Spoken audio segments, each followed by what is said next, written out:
Good morning dear students.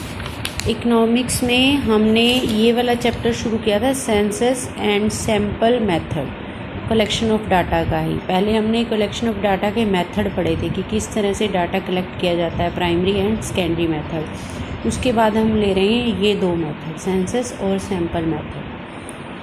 तो census method के हम मीनिंग, मेरिट, सूटेबिलिटी, डीमेरिट सब कर चुके हैं। उसके बाद हम कर रहे हैं सैम्पल मेथड। सैम्पल मेथड जैसे कि नेम से ही क्लियर हो रहा है कि जो हम डाटा कलेक्ट करेंगे वो सैम्पल बेस्ड पर करेंगे। सैम्पल बेस्ड मीन्स कि अगर आपने सपोज़ कहीं से ग्रेप्स लेने हैं तो आप क्या करते हैं, ग्रेप्स में से एक ग्रेप्स जो है खा के देखते हैं ना कि वो मीठे हैं या खट्टे हैं।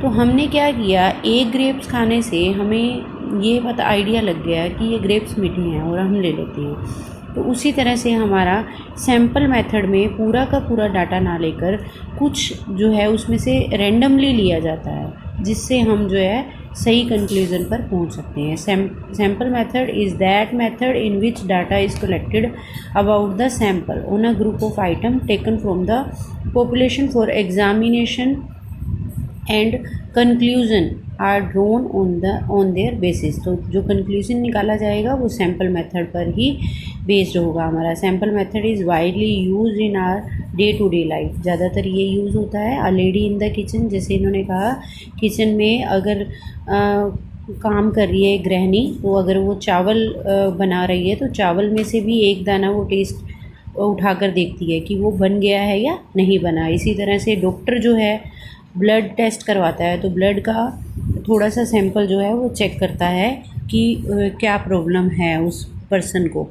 तो इसमें से हमने क्या किया है, एक सैम्पलिंग मेथड बोला जाता है। तो रूटीन में हमारा ये सैम्पलिंग मेथड ही यूज़ होता है। Sample method is a particular suitable when the size of population is very large. जहाँ हमारा पॉपुलेशन का साइज़ बहुत लार्ज होगा and very high degree of accuracy is no needed. हमें ज़्यादा हाई डिग्री की एक्यूरेसी नहीं चाहिए। Intensive examination of diverse item is not required.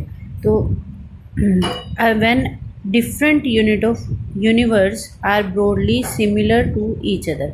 कहने का अभिप्राय है कि यहाँ हमने क्या क्या पढ़ा कि एक तो हमारा साइज़ जो है पॉपुलेशन का ज़्यादा हो, ठीक है, हाई डिग्री की जो हमें एक्यूरेसी नहीं चाहिए।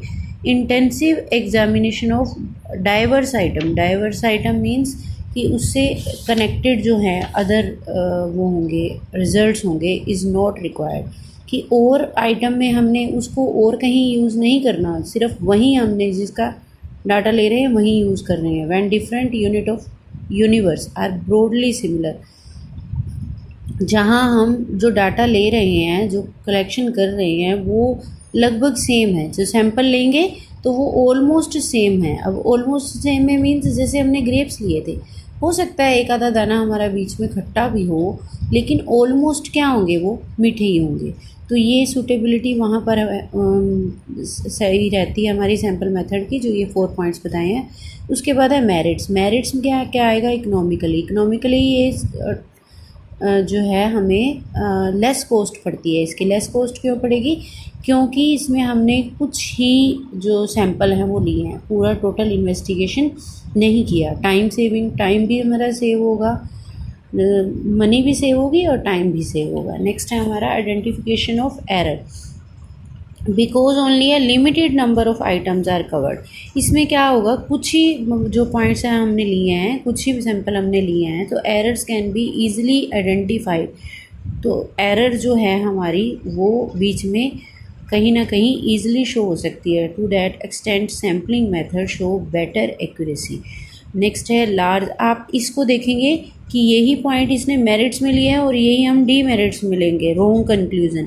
यहाँ क्या था, आइडेंटिफिकेशन ऑफ एरर की गलती हुई है तो वो सामने आ जाएगी। यहाँ हमने कहा रॉन्ग कंक्लूजन, क्यों, क्योंकि सारा का सारा डाटा नहीं लिया गया। तो ये आपके जनरली प्लस भी हैं और माइनस भी हैं और वो सेम ही पॉइंट है। तो ये आपको थोड़ा सा अपने माइंड से जो है इसको इजी लैंग्वेज में बनाकर आप उसके बारे में लिख सकते हैं कि जब हम सैंपल लेते हैं तो उसके क्या प्लस माइनस हैं और जब हम सारा डाटा लेते हैं तो उसके क्या प्लस माइनस हैं।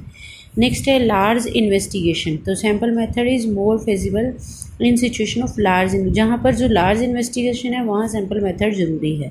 नेक्स्ट है एडमिनिस्ट्रेटिव कन्वीनियंस। एडमिनिस्ट्रेटिव कन्वीनियंस क्या होता है कि इसमें जो डाटा कलेक्ट करना है, अगर हम सारा डाटा कलेक्ट करेंगे तो वो मुश्किल हो जाएगा। तो एडमिनिस्ट्रेटिव होता है कि उसको मैनेज करना, तो उनके लिए भी ये हैंडल करना, limited number of item handle करना, टैकल करना, वो ईजी हो जाता है। More scientific means sample method is more scientific because the sample data can be convenient investigation from various angle, कि हमें जिस एंगल से जो भी इन्वेस्टिगेट करना है उसके अकॉर्डिंग हम जो है उसकी सैम्पलिंग उठा लेते हैं। ठीक है, उसके बाद है हमारा डीमेरिट्स। डीमेरिट्स में आएगा पार्शियल। ये पार्शियल हो सकता है क्योंकि हो सकता है हमें जैसा रिजल्ट दिखाना है हम सिर्फ वही डाटा कलेक्ट करें। रोंग कंक्लूजन, यहाँ कंक्लूजन भी रोंग हो सकता है कि कुछ ही डाटा पर बेस्ड होगा वो। Difficulty in selecting representative sample, कि जो हमने डाटा को रिप्रेजेंट करता है वो सही तरह से नहीं हो पाएगा। जैसे आपने देखा होगा कि कई बार क्या होता है कि हम कोई चीज़ लेने जाते हैं तो शॉपकीपर हमें दिखाता वहीं से ही है, लेकिन उसने कुछ साइड में सामान रखा होता है, तो वो हमें क्या करता है, दिखा देता है चीज़, हमें अच्छी लगती है, हम घर ले आते हैं, फिर हमें लगता है ओहो ये क्या ले आए हम। तो मीन्स उसने कुछ और रिप्रेजेंट किया। तो difficulty in selecting representative sample, difficulty in forming a sample, कि हमने कौन सा जो है forming the sample. Some time the universe में बी सो डाइवर्स मीन्स कि कई तरह की जो है हमें उसमें वो देखनी पड़ती हैं कि अलग अलग जो हमने कंक्लूज़न पर पहुंचना है, that it become to a frame a sample, कि फ्रेम्स उसी जो सैम्पल से हैं हम कई कंक्लूज़न पर नहीं पहुंच सकते। स्पेशलाइज्ड नॉलेज, तो इसके लिए अगर सैम्पल हमने लेना है तो उसके लिए हमें नॉलेज होनी चाहिए कि हमें किस तरह से सैम्पल कलेक्ट करना है। अगर हमें सैम्पल कलेक्ट करने की रैंडम जो सैम्पलिंग है हमारी वो कलेक्ट करने की नॉलेज नहीं है तो मे बी हम सही कंक्लूज़न पर नहीं पहुंच सकते। तो इसीलिए नेक्स्ट है हमारा एसेंशियल ऑफ अ सैम्पल। तो इसमें क्या है कि सैम्पल में क्या क्या गुण होने चाहिए। आज हमने किया है सूटेबिलिटी, मेरिट्स एंड डीमेरिट्स। आज इतना ही करोगे, नेक्स्ट हम कल करेंगे कि सैम्पल में क्या क्या गुण होने चाहिए।